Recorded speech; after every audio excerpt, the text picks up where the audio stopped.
गुरु जी राधे राधे जी। कैसे हैं? मैं बढ़िया हूँ जी, आप बताइए राधे कैसे हैं? राधे, अच्छे हैं। मैं पंजाब से आया हूँ जी। आपके सत्संग को सुनते हैं जी, बड़ा अच्छा लगता है। आपकी वीडियोस वहाँ पे लोग बड़ा पसंद करते हैं और हम आपको बड़ा पसंद करते हैं जी, इसीलिए वृंदावन आए थे तो हमने कहा बाबा जी के दर्शन करके जाते हैं। जी तो एक छोटा सा टैलेंट था जी, जैसे परमात्मा हर किसी को कुछ ना कुछ गुण देता है, तो एक छोटा सा टैलेंट है जो मैं आपके सामने प्रेजेंट करूँगा जी।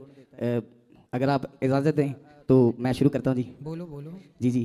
सबसे पहले एक बार जोरदार जयकारा लगा दीजिए जी सभी लोग मिलके, हाथी घोड़ा पाल की। सो आप लोगों ने बहुत सारे कलाकारों को अलग अलग आवाज़ें निकालते हुए देखा होगा। मैं आप लोगों को थोड़ी सी आवाज़ें सुनाऊंगा, जिसमें से सबसे पहले आप लोगों में से कुछ लोगों ने जनरेटर की आवाज़ सुनी होगी। जब पंजाब में हमारे वहाँ लाइट जाती है तो जनरेटर की बड़ी ज़रूरत पड़ती है जी। तो जनरेटर जब स्टार्ट होता है जी तो वो कैसे स्टार्ट होता है? आप लोगों में से कुछ लोगों ने जनरेटर की आवाज़ सुनी होगी। जब पंजाब में हमारे यहाँ लाइट जाती है तो जनरेटर जब स्टार्ट होता है तो वो कैसे स्टार्ट होता है? सही है। उसके बाद आजकल तो बहुत सारी बाइक्स आ गई हैं जी, करिश्मा, ये वो बहुत सारे नाम हैं, मगर हमारे जो पुराने बुजुर्ग होते थे वो सिर्फ और सिर्फ यामा चलाते थे या फिर राजदूत। इन दोनों बाइक्स की जो आवाज़ होती थी गुरुजी, वो कैसी होती थी?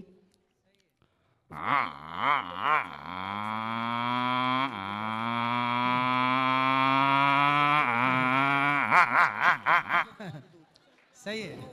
मेरी टंकी थोड़ी छोटी है इसलिए जल्दी तेल खत्म हो गया जी। थोड़ा पतला हूँ मैं तो टंकी थोड़ी छोटी है जी। सही है, बड़ी करो टंकी। जी जी, ये आपके आशीर्वाद से होगी जी। शादी हो गई? नहीं जी, आपका आशीर्वाद हो तो जल्दी होगी जाएगी। शादी होने के बाद बड़ी हो जाएगी। फिर ज़्यादा ज़्यादा आवाज़ें निकलेंगी जी। हाँ फिर ज़्यादा आवाज़ें निकलेंगी जी मेरी। हाँ, फिर तो ज्यादा निकलेंगी।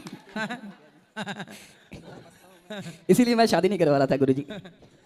सही है। और आपने बिल्लियों को गुरुजी लड़ते हुए देखा होगा, दो बिल्लियां आपस में झगड़ा करती हैं तो हमें नहीं पता होता किस बात से झगड़ा करती हैं, मगर आज मैं आप लोगों को बताता हूँ झगड़ा क्यों करती हैं। होता क्या, जैसे कि डॉन जैसे बदमाश लोग होते हैं, उन्होंने अपना एरिया फिक्स किया होता है कि बाबा इधर से लेकर उधर तक जो एरिया है ना ये अपना है, अगर किसी और ने इधर पैर रखा तो मैं उसकी टांगे तोड़ दूंगा। ऐसे बिल्लियों ने अपना घर फिक्स करके रखा होता है कि इस घर में सिर्फ मैंने दूध पीना है। कौन, बिल्ली? हाँ जी हाँ जी। हाँ, एक बिल्ली दूसरी बिल्ली को देख के फिर खां खां करने लग जाती है। बिल्कुल जी बिल्कुल बाबा जी, वो इसीलिए कि तू मेरे घर में कैसे घुसी है, वो ये कहती हैं। सही, सबका एरिया होता है, ये बात सही है। बंदरों का भी एरिया होता है।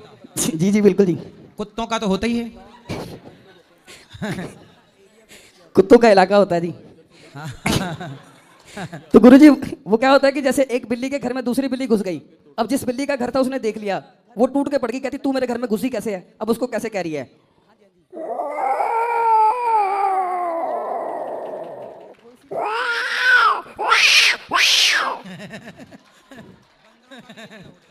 दूसरी जो बिल्ली है गुरुजी वो डर गई, अब वो सॉरी मांग रही है, कहती गलती होगी बहन जी, मुझे पता नहीं था ये आपका घर है, मैंने यहाँ पे आना ही नहीं था। तो वो आगे से सॉरी कैसे मांग रही है दूसरी बिल्ली जो है?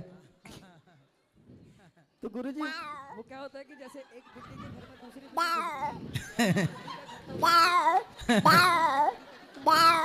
कहती मैं तुझे छोड़ना नहीं, तू मेरे घर में घुसी कैसे है? दोनों बिल्लियां आपस में झगड़ा करना शुरू कर देती हैं। जब झगड़ा कैसे करती हैं?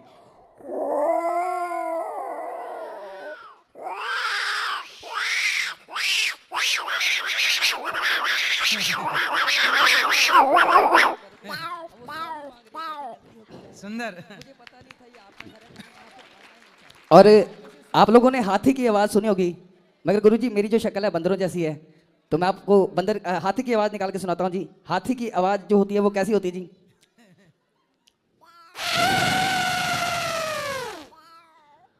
और आखिर में मेरी अपनी आवाज़ गुरुजी, जिसकी वजह से मेरे घर वालों ने सोचा कि एक ही बहुत है, दूसरा रखने की ज़रूरत ही नहीं है। आप लोग समझ गए होंगे। एक वीडियो जो मेरी सोशल मीडिया के ऊपर बहुत प्यार मिला गुरुजी, उस वीडियो को 184 मिलियन व्यूज़ उसके वीडियो के गए। तबले के साथ एक कुत्ते की आवाज़ निकाल रहा हूँ मैं, और दरवेश जिन्हें कहते हैं जी, हम मतलब बहुत ही बड़ी उनकी भी जगह जो दरवेशों की है। आप दोपहर में भी दिन में भी मैं आपकी बात सुन रहा था, कुत्तों से रिलेटेड आप बात कर रहे थे, तो परमात्मा से आप लोग उनके बड़े करीब होते हैं जी जो दरवेश होते हैं। तो मैं बड़ा कर्मों वाला हूँ कि मुझे उनकी आवाज़ जो वो मिली है। तो मैं आपको उनके बहुत सारे अलग अलग किरदार बताता हूँ। एक होता जी सबसे छोटा कुत्ता, कुत्ता। जी जी, जिसको घुमाने वाला जो होता है वो बड़ा हो जाता है, कुत्ता छोटा ही रह जाता है जी, सही। क्योंकि उसकी हाइट ही छोटी होती है जी। तो वो भौंकता कैसे गुरु जी? और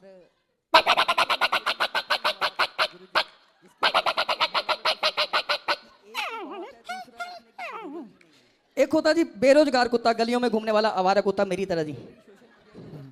तो वो परेशान है जी, उसको काम नहीं मिल रहा, वो सबको परेशान कर रहा है रात भर। तो वो कैसे करता है जी? अब परेशानी अपनी कैसे जाहिर कर रहा है जी?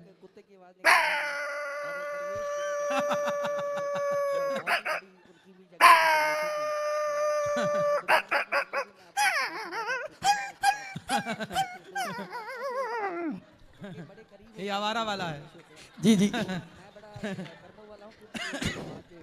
और आखिर में एक बड़ा होता है जी, सबसे बड़ा कुत्ता, बड़े मुंह वाला जी, जिसको गेट के पास, घर के बड़े से गेट के पास एक बड़े मुंह वाला कुत्ता बांधा होता है, जिसको 3 लोग घर में घुमाने के लिए लेकर जाते हैं, एक सुबह, एक दोपहर को, एक शाम को।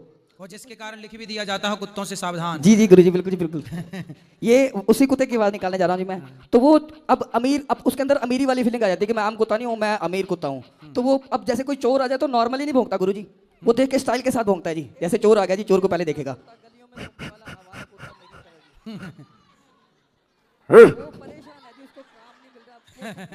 और जैसे हमारे बीच में पढ़े लिखे लोग होते हैं, अनपढ़ लोग होते हैं, ऐसे कुत्तों में भी पढ़े लिखे अनपढ़ कुत्ते होते हैं जी। एक मेरा दोस्त है, उसकी नई नई शादी हुई, ऑस्ट्रेलिया चला गया जी, वो रोहन भाई हैं हमारे, रोहन वर्मा जी, इनकी नई नई शादी हुई। जब ये ऑस्ट्रेलिया गए तो अब कोई भी इनके घर गेस्ट आता था, उनसे पूछते थे कि ये आपकी क्या लगती है, कहते वाइफ। अगले दिन फिर आया कोई गेस्ट आया, उसने पूछा, कहते भाई साहब ये आपकी क्या लगती है, कहते वाइफ। अगले दिन कुत्ते को याद हो गया जी। अब किसी ने आगे पूछा, कहते भाई साहब ये आपकी क्या लगती है, कुत्ता पहले बोल पड़ा। बड़ा होता है जी, सबसे बड़ा कुत्ता, बड़े मुंह वाला जी। और गांव में गुरुजी क्या होता है कि वाइफ नहीं कहते जी, गांव में बहू कह के बुलाते हैं जी ज्यादातर घर में, कि बहू ये ले आना खाने के लिए, बहू वो ले आना। अब गुरुजी पता लग गया कुत्ते को इस बात का कि भाई जब भी खाना मांगना है किसी और को बुलाने की जरूरत ही नहीं है, सिर्फ और सिर्फ बहू को आवाज लगानी है जी। तो अब कुत्ता बहू को आवाज लगा कैसे रहा है जी।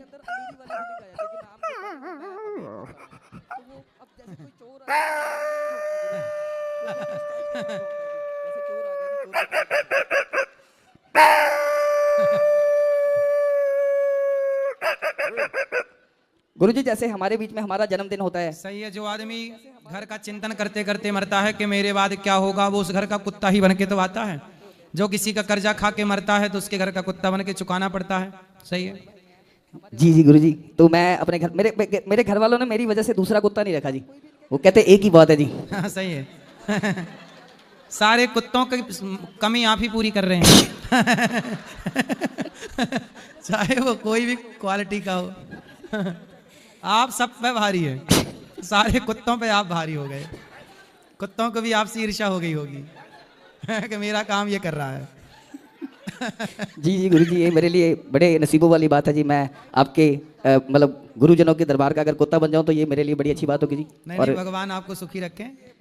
सही है, कुत्ता देखो बनना है हम सबको भगवान का, भगवान के सारे पे चलना है, हम सब ईश्वर के कुत्ते ही हैं। बिल्कुल जी, बिल्कुल बिल्कुल सही है। और बाबा बुल्ले शाह जी ने पंजाबी में मैं 2 लाइनें सुनाना चाहूंगा जी, उन्होंने बड़ी खूबसूरत लाइनें कुत्तों के लिए लिखी हुई है जी।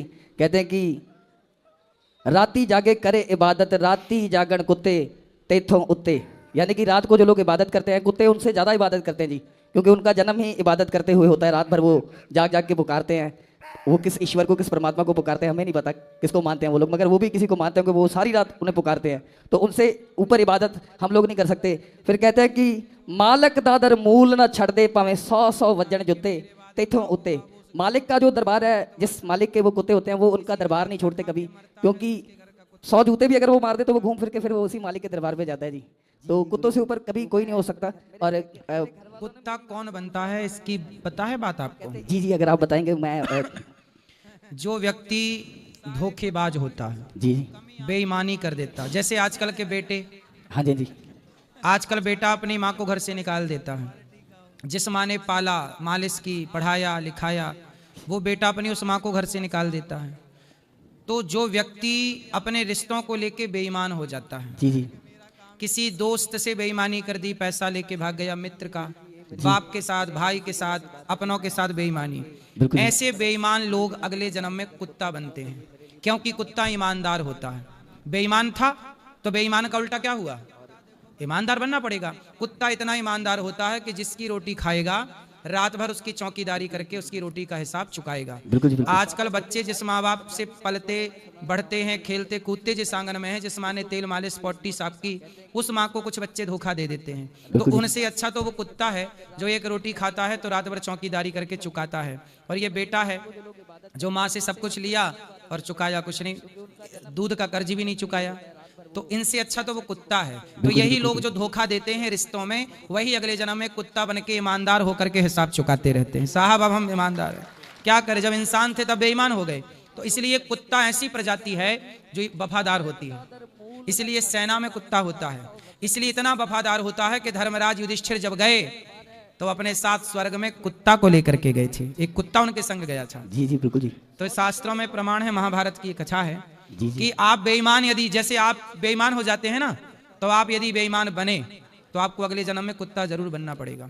तो गुरुजी मैं जैसे आजकल लोग पैसे खा जाते हैं, जी जी ले लेते हैं, देते नहीं, जी जी। साहब भले ना दो, पर अगले जन्म में उसके घर का कुत्ता बन के चुकाना तो पड़ेगा। जी जी गुरुजी। इसलिए जो व्यक्ति इस जन्म में बेईमान होगा, लिख लो, अगले जन्म में तुम्हें कुत्ता बन के चुकाना पड़ेगा, क्योंकि कुत्ता ईमानदार होता है। और बेईमानी का उल्टा क्या हुआ?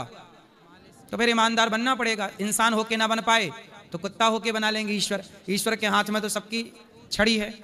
जी जी बिल्कुल जी बिल्कुल। गुरुजी 2 लाइनें अगर आपकी इजाजत हो तो मैं सुनाऊं जी। सुनाओ सुनाओ सुनाओ। श्री कृष्ण गोविंद हरे मुरारी, हे नाथ ना